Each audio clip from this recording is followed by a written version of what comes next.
Bom, voltamos. Estamos no ano de construir e o tema do mês é construindo lugar para a presença. E o objetivo desse tema é justamente aprendermos a atrair a presença de Deus em todas as esferas da nossa vida. Atrairmos a presença de Deus na nossa casa, atrairmos a presença de Deus para a nossa igreja, atrairmos a presença de Deus no nosso trabalho, nos nossos familiares, na nossa vida. Construindo lugar para que o Senhor possa se manifestar aonde pisarmos a planta dos nossos pés. E baseado nesse tema nós já estamos aprendendo muita coisa. O Senhor tem nos ensinado a construir esse lugar para a presença. No primeiro culto do ano, no dia 21 de janeiro, eu ministrei sobre derrubar altares. Quem estava aqui na ministração? Sobre derrubar altares. Quem não assistiu está disponível no nosso canal do YouTube. Depois o diácono Felipe pregou sobre morrermos para nós mesmos. Vocês estão me ouvindo no fundo? Dá para ouvir aí? Dá para ouvir? Se não morrermos para nós, Cristo não pode fazer morada. Depois o presbítero Isaac, no domingo passado, pregou sobre a habitação de Deus. E ele veio nos ensinando sobre a manifestação, a habitação de Deus no Jardim do Éden, depois no tabernáculo, no templo de Salomão. Veio habitar através de Jesus e agora pelo Espírito habita em nós, as habitações do Senhor. E nesta quinta-feira o presbítero Samuel ministrou sobre construirmos este lugar para habitação. Aonde? Na rocha. Quem estava aqui na quinta-feira?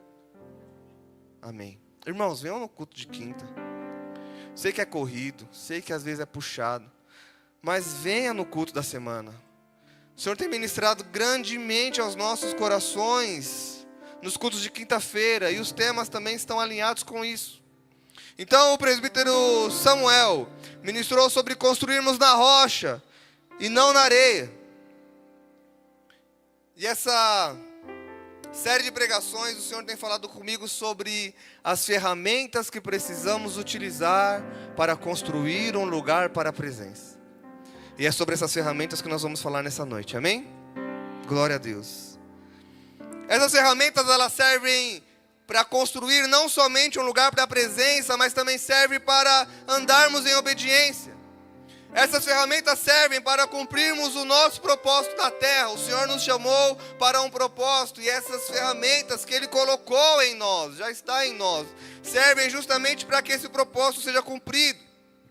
Essas ferramentas servem para recebermos o cumprimento das promessas. Deus fez uma promessa e eu preciso utilizar dessas ferramentas para que essas promessas sejam cumpridas.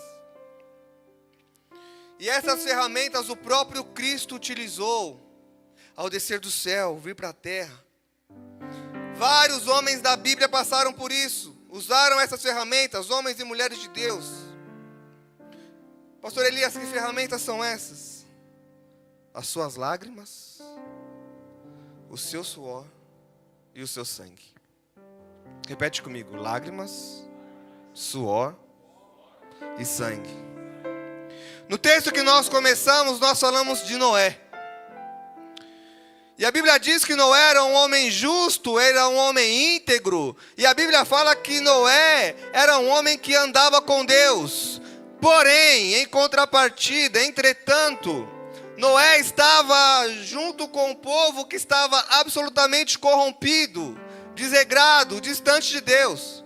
Então existia um contraste muito discrepante entre a vida de Noé e a vida de todas as pessoas que ali estavam, Gilberto. Noé é um homem justo, temente a Deus, enquanto ele olhava para o lado e estava todo mundo fazendo tudo de errado. Então Deus toma uma decisão e fala: vou destruir a terra. Porque as pessoas não me amam mais, não me respeitam mais, estão distantes de mim. Mas tem alguém que é Noé. Esse eu vou usar para fazer tudo de novo. Então o Senhor fala para Noé: Noé, construa uma arca. Deus dá uma tarefa para Noé. E além de uma coragem incrível, Para topar esse desafio, Cidinha, Noé tinha que ter uma fé muito grande, Igor. Porque não chovia na época. Antes de Noé não caía chuva do céu. Orvalhos saíam da terra para poder frutificar, para molhar as plantações, as vegetações. Então, a Bíblia fala que existia o firmamento das águas do céu. Então não chovia. Começou a chover a partir de Noé. Quem sabia disso? Quem não sabia disso? Então, antes de Noé, quando você lê, a Bíblia fala que não caía chuva sobre a terra. O orvalho que molhava as vegetações. Então, como Deus fala para mim que vai cair uma chuva, água do céu, sendo que nunca aconteceu isso antes?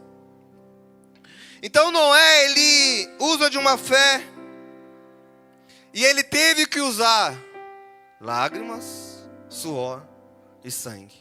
E eu quero falar sobre isso. As lágrimas de Noé eram umas lágrimas de solidão. Por que lágrima de solidão, Elias?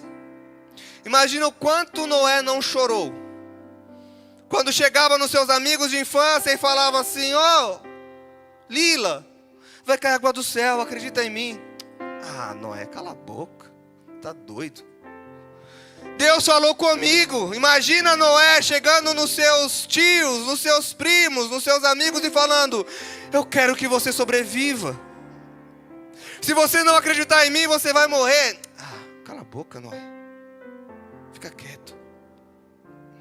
E ele sozinho, olhando para as pessoas e falando: vai todo mundo morrer. E ele sozinho com seus filhos e suas noras, trabalhando. Imagina o desespero do coração de Noé, e esse desespero refletia o coração do próprio Deus. Muitos vão morrer porque não acreditam. Então olhava para centenas e centenas de pessoas e ninguém, absolutamente ninguém, se colocava à disposição para ajudar Noé. Imagina o trabalho de construir a arca e você fazer esse trabalho sozinho, sem ninguém para te ajudar. Preste atenção numa coisa. Muitas vezes Deus vai te dar um sonho, Deus vai te dar um projeto, Deus vai falar algo para você fazer, e você vai chorar as lágrimas da solidão, porque não vai aparecer ninguém para te ajudar. Muitas vezes você vai se dispor a fazer algo para o reino, vai se dispor a fazer algo, mas você vai ter que viver essa jornada de uma forma solitária e sozinha. Mas uma coisa eu quero dizer para você: não deixe de construir um lugar para a presença. Mesmo que você estiver sozinho, mesmo que ninguém estiver olhando para você, não pare a sua construção. Não pare de caminhar. Não pare de construir. Esteja pronto para ser abandonado pelos seus amigos. Quando você resolver se posicionar, preste atenção. E quando você olhar para Deus e falar: Senhor, eu quero construir uma habitação sua para mim. Eu quero que o Senhor faça morada em mim. Eu quero ser usado por ti. Eu quero ser diferente. Já esteja ciente de que você perderá amigos, que você perderá eventos, que você perderá pessoas, inclusive sonhos não se realizarão. Como assim? Mas é meu sonho. Quando você vai construir um lugar para a presença, até de sonhos, se o Senhor pedir, você vai ter que abrir mão. Mas eu queria tanto, mas não é isso que Deus tem para mim. E aí começa a vir as lágrimas. Mas eu vou abrir mão disso. Quem está comigo? Obrigado, Isaac.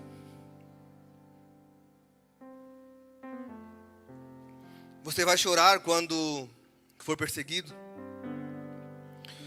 Vai chorar não vendo o seu sonho se realizando, ou vai chorar quando, mesmo colocando muito esforço, algumas coisas darem errado. Muitos personagens da Bíblia choraram para construir um lugar para a presença de Deus. Porque quando a gente fala, vamos construir um lugar para a presença, uau! Só que isso interfere em muitas coisas. Teve um profeta na Bíblia que ele era conhecido como o profeta chorão. Seu nome era Jeremias. Fala comigo, Jeremias. Jeremias era conhecido justamente por ser esse profeta chorão. E ele chorou muito quando viu a desobediência do povo de Israel. E ele falando como um profeta, e Deus falando através dele, e ele tendo um sentimento de Deus compartilhado com ele. Ele profetiza Jeremias capítulo 9, do versículo 1 ao versículo 11, e eu quero ler com vocês. Na NVI, por favor. Obrigado, Ti. E ele faz essa profecia. Ah, se a minha cabeça fosse uma fonte de água, e os meus olhos um manancial de lágrimas, eu choraria de dia e de noite os mortos do meu povo. Ah, se houvesse um alojamento para mim no deserto, para que eu pudesse deixar o meu povo e afastar-me dele. São todos adúlteros, um bando de traidores. Vou ler até o 11. A língua deles é como um arco pronto para atirar. É a falsidade, não a verdade que prevalece nessa terra. Eles vão de um crime a outro e não me reconhecem, declara o Senhor. Cuidado com seus amigos e não confie nos seus parentes, porque cada parente é um enganador e cada amigo um caluniador. Amigo engana amigo, ninguém fala a verdade. Eles treinaram língua para mentir e eles ficam até exaustos de tanto pecar. Você vive no meio do engano e por causa do engano eles se recusam a reconhecer-me, declara o Senhor. Uma pausa nessa leitura. Eu estava lendo Jeremias e pensando em Noé. Era exatamente assim que o povo estava andando na época de Noé. E eu quero que você pense, existe alguma diferença do povo de hoje? Na geração distante de Deus? Que comete um crime após o outro, uma falsidade após a outra, um engano após o outro.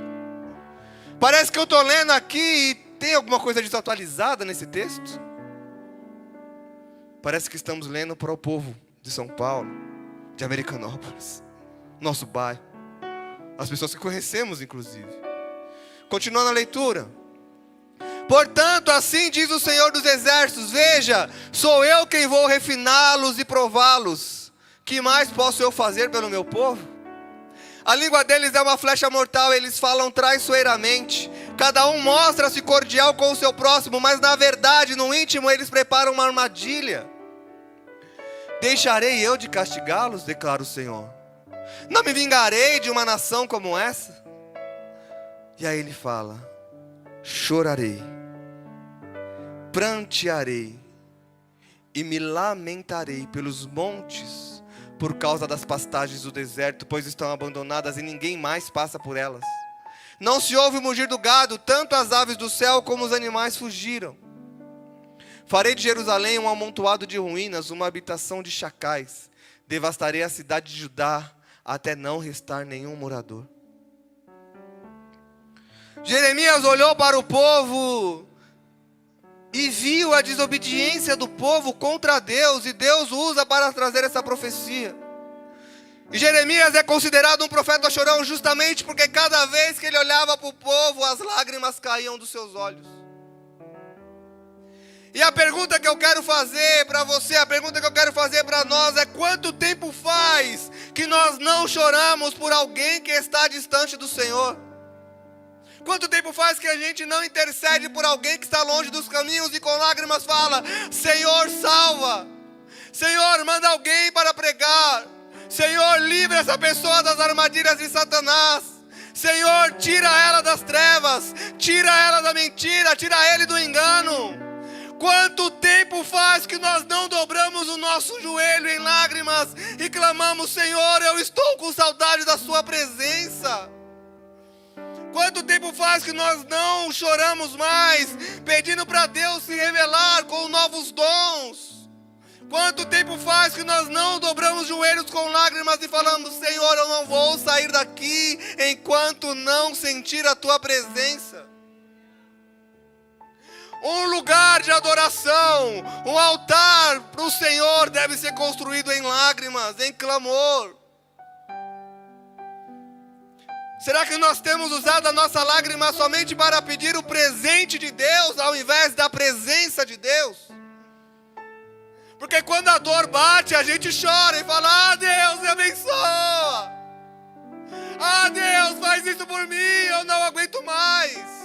E o Senhor está olhando para nós e com lágrimas falando: eu não aguento mais ver você longe da minha presença.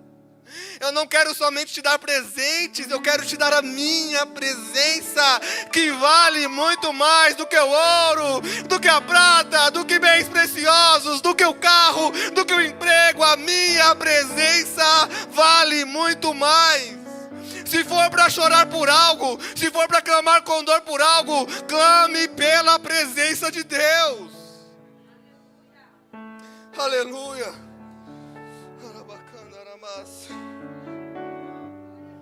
E teve mais gente que chorou na Bíblia. São as lágrimas de um sonho. Ana, 1 Samuel, capítulo 1, versículo 9 ao 11, diz assim: certa vez, 1 Samuel capítulo 1, versículo 9 ao 11. Certa vez, quando terminou de comer e beber em Siló, estando o sacerdote Eli sentado numa cadeira, junto à entrada do santuário do Senhor, Ana se levantou, e com a alma amargurada, chorou. Chorou muito, e orou ao Senhor. Então fez um voto dizendo: ó Senhor dos exércitos, se tu olhares com atenção para a aflição da tua serva, se te lembrares de mim, não te esqueceres de tua serva, mas lhe deres um filho, então eu dedicarei. Eu farei com que o meu filho seja entregue num altar para a tua presença. Eu dedicarei ao Senhor por todos os dias de sua vida, e sobre a cabeça dele não passará navalha. Não estou falando que é errado você chorar por presentes, mas você está disposto a receber esse presente e entregar de volta ao Deus que te deu o presente? Porque Ana, ela queria um filho há muito tempo. Há muitos anos ela queria um filho, mas sabe quando ela recebeu o filho? Quando o choro dela não foi só para ter, mas quando o choro dela foi para entregar. E quando ela orou certo: Jesus, se tu me deres um filho, eu te entrego. Aí Deus olha para ele e fala: agora você pediu do jeito certo, porque você não pediu para ti, mas pediu para mim. Você não pediu um filho para ostentar o seu filho para a Penina. Você pediu um filho para entregar na minha casa. A Bíblia fala que pedes e não recebes porque pedes errado, e quando pede é para o seu próprio interesse. Talvez se nós mudarmos o nosso choro de bênçãos e falarmos: Senhor, se eu receber isso é para ti, se eu fazer isso é para ti, talvez as nossas orações são respondidas de forma mais rápida. Estão comigo? Deus dá um filho para Ana. Esse filho se chama Samuel, e ele se torna profeta, juiz e sacerdote do povo de Israel.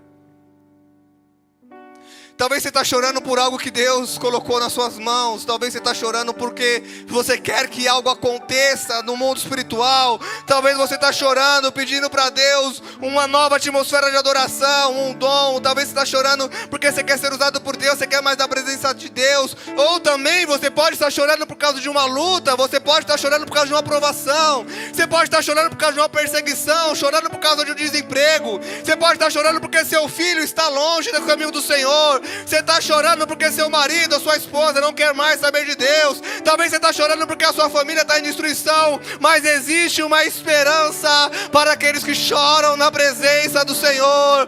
Existe uma esperança para cada lágrima derramada diante da presença de Deus. Existe resposta para lágrimas que caem daquele que serve a Cristo.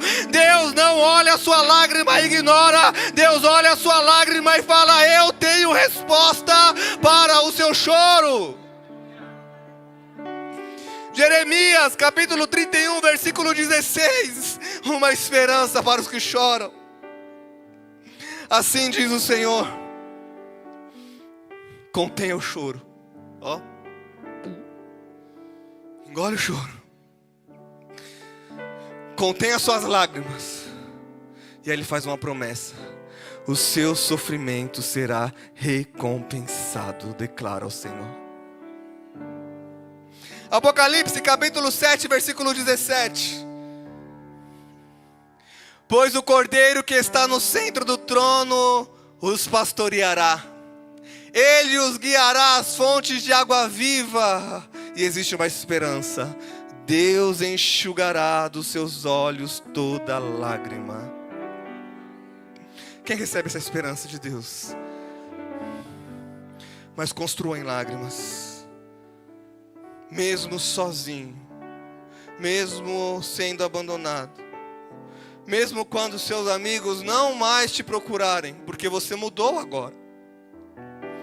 Você andava rodeado de amigos porque você fazia exatamente o que seus amigos faziam, mas agora você se posicionou e agora você quer construir um lugar da presença. Então prepare-se para ficar mais isolado mesmo.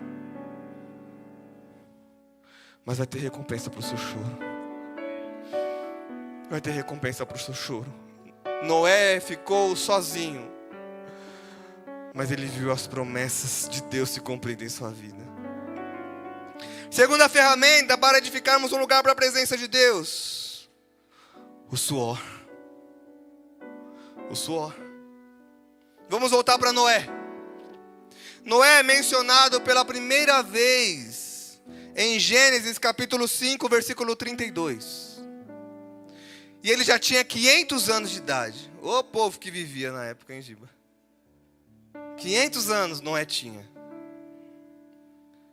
Quando ele finalmente entrou na arca, sua idade era de 600 anos. Faz as contas. 500 para 600? 100 anos de trabalho esperando cumprir uma promessa. 100 anos de suor. 100 anos de trabalho árduo, de trabalho duro. E em nenhum momento, Lucas, a Bíblia fala que Deus repetiu a promessa para Noé. A Bíblia fala para Noé: Noé, construa uma arca. Essas são as especificações. Tum, tum, tum, tum, tum. Mas a Bíblia não fala se depois de 25 anos Deus foi lá e falou assim: Noé, estou aqui ainda, tá? A Bíblia não fala que depois de 50 anos Deus reafirmou a promessa. Noé tinha uma palavra. E ele falou: Deus deu o comando. Eu vou suar para fazer isso acontecer. E às vezes Deus fala conosco uma coisa e a gente começa no meio do caminho a ter trabalho demais. No meio do caminho começa a ficar difícil demais. E aí a gente começa: Deus, você está aqui, confirma. Faça passar um elefante de 3 patas na porta da igreja. Se passar, está confirmado. Aí não passa, você fala: não, Deus não está mais nesse negócio não. Há 2 meses atrás Deus estava no negócio e agora não está mais no negócio? Como assim? Você tem uma palavra de Deus. Você precisa de uma ação. Construa. Faça. Deus não precisa falar 3 vezes, 4 vezes, 5 vezes. Ah, Deus, se 3 pessoas de camiseta vermelha sentadas do lado direito e 4 pessoas de camiseta amarela sentadas do lado esquerdo, aí eu sei o que está falando comigo. Eu não estou falando que você não pode fazer prova de Deus, tá, gente? Às vezes tem coisa que a gente pode... Pô, Deus confirma, não foi muito claro. Mas se você já ouviu uma vez Deus confirmando, construa. Faça. Trabalhe.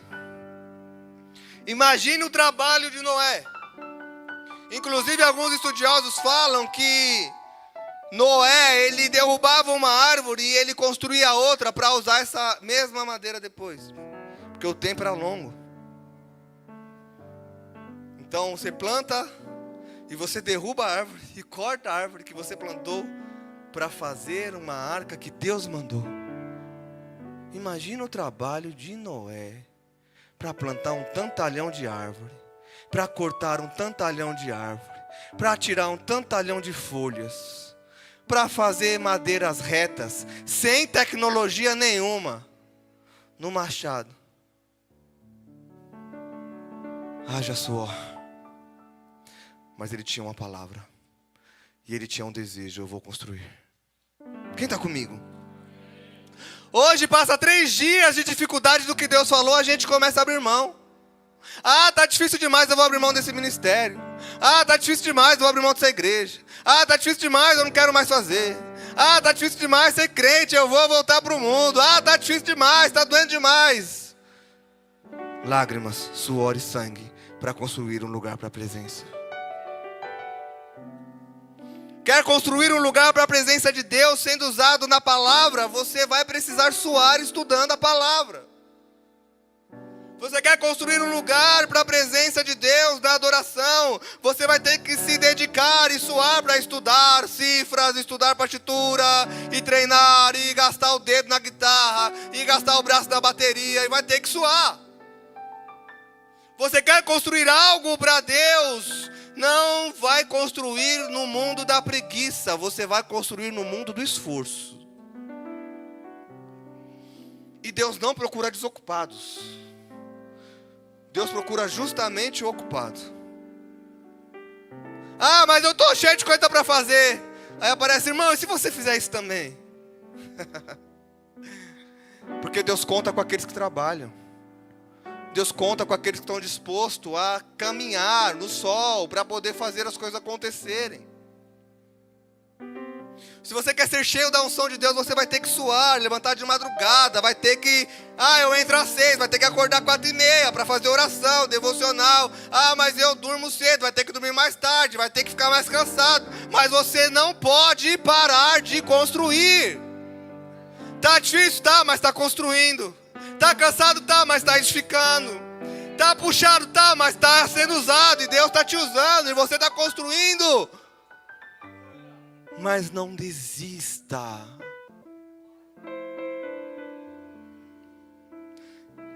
Você acha que é fácil? Neemias, ele ia construir um muro, e Deus colocou no coração dele: você precisa reedificar os muros destruídos de Jerusalém, Neemias. E Neemias sai do seu conforto. Neemias andava com o rei. Neemias tinha tudo do bom e do melhor. Neemias poderia ficar de boa, sem se preocupar com o povo que estava a quilômetros de distância dele. Mas ele monta no seu cavalo e viaja dias e dias até Jerusalém. E ele começa a falar: eu sei que vai ser difícil, eu sei que vai ser puxado, mas Deus me deu uma ordem e eu vou reconstruir os muros. Nem que eu tenha que me esforçar, nem que eu tenha que suar muito, nem que eu tenha que dar tudo de mim, eu não vou desistir. E quer ver como foi puxado para Neemias construir o muro? Neemias capítulo 4, versículo 21 ao 23. Estão comigo? Dessa maneira prosseguimos o trabalho, com metade dos homens empunhando lanças, desde a alvorada, ou seja, desde o nascer do sol, até que aparecessem as estrelas da noite. Naquela ocasião eu também disse ao povo: cada um de vocês e o seu ajudante deve ficar à noite em Jerusalém. Para quê? Para que possam servir de guarda à noite e trabalhar de dia. Eu vou guardar à noite. À noite eu estou com a lança, de manhã eu estou com o martelo. À noite eu estou com a lança, de manhã eu estou com a pá. À noite eu estou com a lança, de manhã eu estou com a enxada, de manhã eu estou com o carrinho, e à noite eu estou com a lança para guardar. É sem descanso, é trabalho, é dia, é noite, é suor, lágrima, é sangue, mas não teve desistência. Eu precisava cumprir um propósito, eu precisava edificar um muro. E quando tentam atrapalhar Neemias, a resposta dele é: eu estou numa grande obra e eu não vou parar. Eu e os meus irmãos, os meus homens de confiança e os guardas que estavam comigo, nem tirávamos a roupa. Cada um permanecia de arma na mão e não deixava mesmo quando ia buscar água. Vigilância, arma na mão, trabalho na outra. Numa eu fico atento, na outra eu estou trabalhando. Eu estou com o escudo aqui e o martelo. Pá, pá, pá. Carrego o cimento, carrego numa mão, porque na outra eu tenho uma espada, porque se alguém me atacar eu tenho que estar preparado. Suor, trabalho. E os muros foram edificados em 52 dias. Lágrima, suor, sangue. Ninguém constrói nada deitado na rede. Ninguém constrói nada sem fazer nada. Quer construir um lugar para a presença? Trabalhe. É vigilância de um lado, oração no outro. É vigilância numa mão, oração na outra. É vigilância numa mão, jejum no outro. É leitura da Bíblia numa mão, é louvor no outro. Enquanto eu vigio, eu busco. E enquanto eu busco, eu vigio. Enquanto eu busco e vigio, eu evangelizo. E enquanto eu busco, vigio e evangelizo, eu vou para oração de manhã. E eu também vou para o culto da noite. E eu também vou ficar na portaria. E eu também vou ficar no púlpito. E eu também vou chamar o vizinho. É trabalhando, edificando. Tá puxado, tá. Mas eu não vou parar. Eu quero construir um lugar para a presença.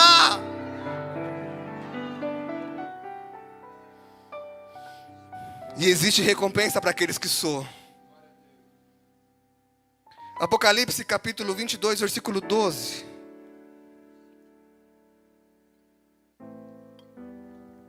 Eis que venho em breve, e a minha recompensa está comigo, e eu retribuirei a cada um de acordo com o que fez.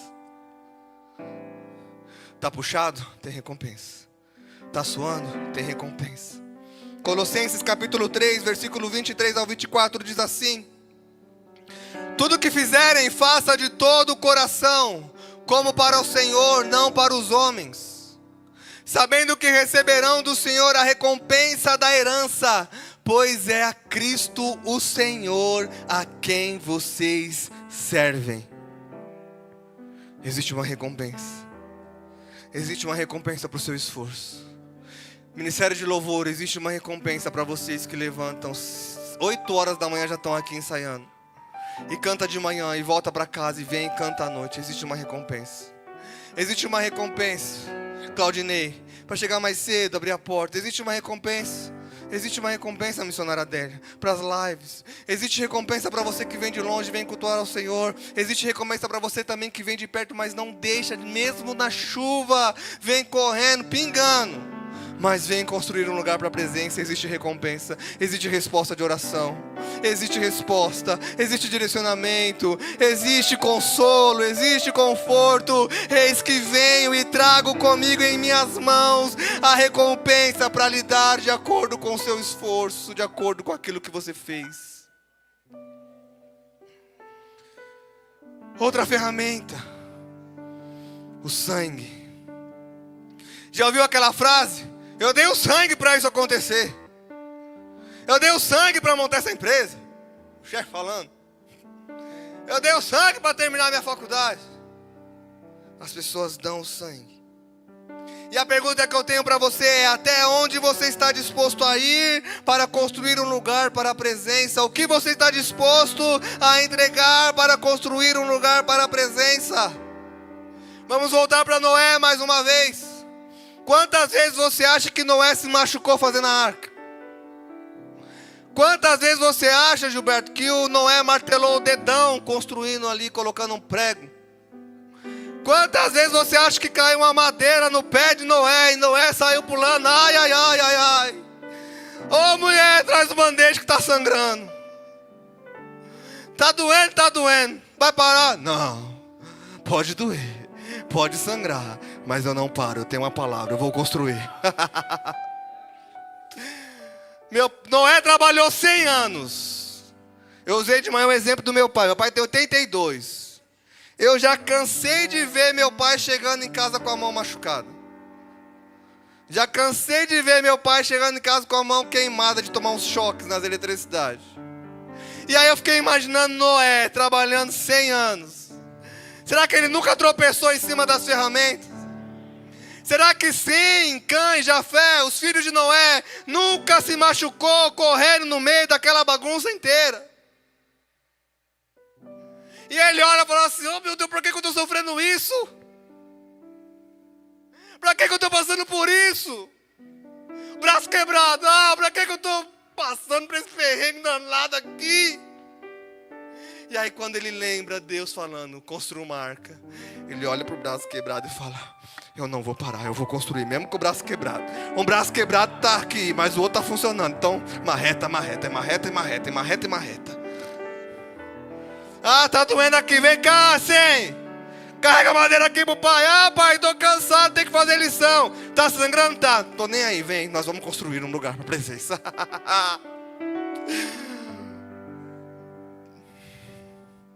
Lembra de Jeremias que eu falei? O profeta chorão? Jeremias capítulo 20, versículo 1 e 2. Ele precisava entregar uma mensagem. Ele precisava entregar uma profecia. Ele precisava ser voz de Deus na terra. Sabe o que aconteceu com Jeremias? Vamos ler. Jeremias capítulo 20, versículo 1, versículo 2. Diz assim: quando o sacerdote Pazur, filho de Imer, o mais alto oficial do templo do Senhor, ouviu Jeremias profetizando essas coisas, sabe o que aconteceu com Jeremias? Sabe o que o rapaz mandou fazer com Jeremias? Mandaram espancar o profeta. Mandaram prender o profeta no tronco que havia numa porta superior de Benjamim, no templo do Senhor. Será que na primeira pancada, como que Elias, iria reagir? Tá bom, eu paro, não vou profetizar, não tá mais aqui quem falou. Jeremias estava apanhando e profetizando. Soco no olho, mas eu profetizo. Boca sangrando, mas eu profetizo. Quebra o dedo do profeta, mas eu profetizo. Ai, tá doendo, mas eu profetizo. Tá sangrando, mas eu não paro. Por que você não para, Jeremias? Porque eu vim para construir um lugar para a presença.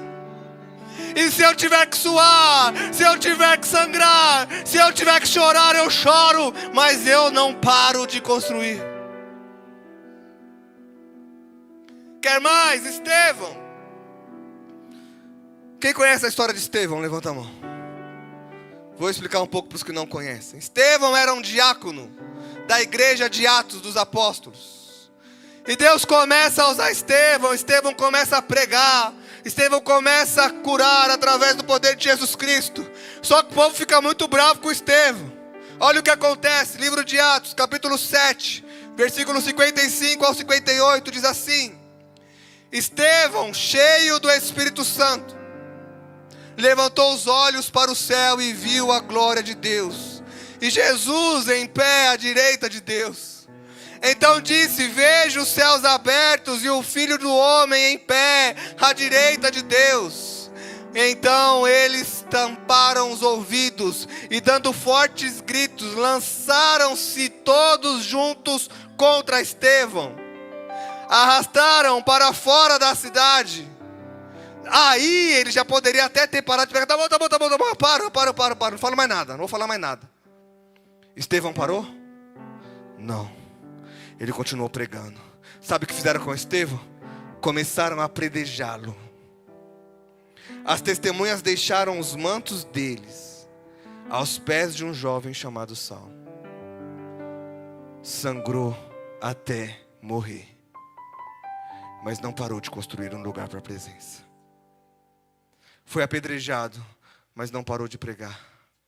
Sangue sendo derramado, mas não desistiu esse dia. Foi até o fim. Será que nós estamos dispostos a passar por sofrimentos necessários para construir um lugar para a presença?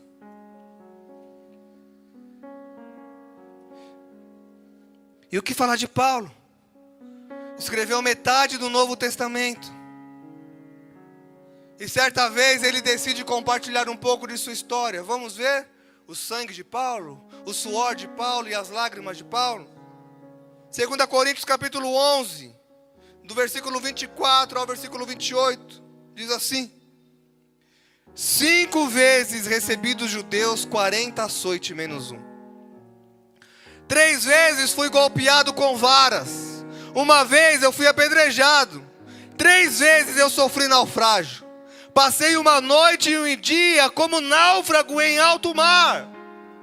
Estive continuamente viajando de uma parte a outra, enfrentando perigo nos rios, perigo de assaltantes, perigo entre os meus compatriotas, perigo entre os gentios, perigos na cidade, perigos no deserto, perigos no mar, perigo entre os falsos irmãos. Trabalhei arduamente, muitas vezes fiquei sem dormir, passei fome, passei sede, muitas vezes fiquei em jejum, eu suportei o frio, assim como suportei a nudez. Além disso, enfrento todos os dias uma pressão no meu interior, preocupado com a igreja. Como está a nossa entrega para construir um lugar para a presença? Quantas vezes fomos chicoteados? Nenhuma. Quantas vezes tivemos que passar um naufrágio para poder pregar o evangelho?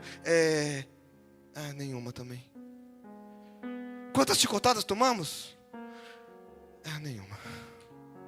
Quantas vezes eu fui chutado por causa do evangelho? Não, também não. Quantas vezes eu preguei, mesmo as pessoas com raiva de mim? Também não preguei também. Estamos dispostos a dar as nossas lágrimas, o nosso suor, o nosso sangue para construir um lugar para a presença? Será que nós iríamos insistir como Paulo insistiu? Será que nós iríamos insistir como Noé insistiu? Será que nós iríamos continuar como Jeremias continuou? Será que estaríamos dispostos a sofrer apedrejamento como Estevão sofreu? E como se não bastasse esses homens de Deus, nós temos o maior exemplo de todos, Jesus Cristo, que não só veio construir um lugar para a presença, mas Ele veio nos levar para a sua presença. E para isso o próprio Cristo teve que passar por lágrimas, por suor e por sangue. Cristo, Ele veio nos trazer para este lugar como exemplo de entrega para nos dar um presente. Vida eterna, salvação, restituição, justificação, libertação, vida nova em Cristo. Olhar para o passado e falar: olha quem eu era, olha quem eu sou. Lucas capítulo 22, versículo 44. Falando Jesus aqui. Estando angustiado. Ninguém fica angustiado com um sorriso no rosto, né? Quando a gente está angustiado, a gente está o quê? Chorando. Ele orou ainda mais intensamente. Aqui é o próprio Cristo. E seu suor era como gotas de sangue que caíam no chão.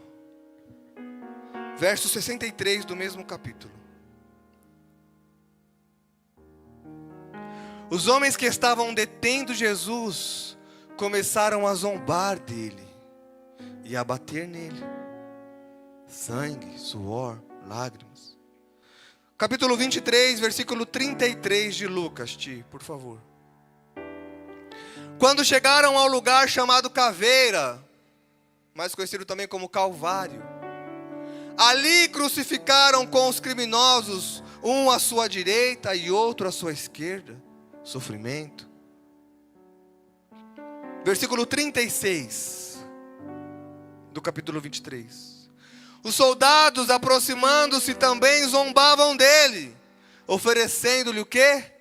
Vinagre. Versículo 44 ao 46. Já era quase meio-dia, e houve trevas sobre toda a terra, até as 3 horas da tarde. O sol deixara de brilhar, então o véu do templo rasgou-se ao meio. Jesus bradou em alta voz: Pai, nas tuas mãos entrego o meu espírito. Tendo dito isso, expirou. Nós declaramos: Pai, quero ser como tu, Jesus. Que não eu mais viva, mas Cristo vive em mim. Se Cristo vive em você, você está disposto a entregar lágrimas, suor e sangue? Como está o nosso nível de entrega para retribuir o mesmo nível de entrega que Jesus teve por nós? Por que no primeiro ai a gente para? Porque na primeira proposta que Deus nos faz, a gente responde: eu já estou cansado demais. Eu já faço tanta coisa. Eu já vou todo domingo no culto por 2 horas. Mais o que, Deus? Deus está nos chamando para irmos a um próximo nível de entrega. Ou entrega tudo, ou entrega tudo. Não dá para ser meia entrega para Cristo, porque Cristo não se entregou pela metade. Se o nosso coração é grato, a única medida que temos para entregar é a mesma que Ele já nos entregou. Se entrega com lágrimas, se entrega com suor, com dedicação, com esforço, com sangue. Vai até as últimas consequências, mas construa um lugar para a presença de verdade. Se for para orar, que ore de verdade. Se for para ler a Bíblia, que leia de verdade. Se for para renunciar o pecado, que renuncie de verdade. Para de se entregar pela metade das coisas. Se entrega de verdade, por inteiro. Se você sabe o que Deus está mandando você colocar no altar, coloque.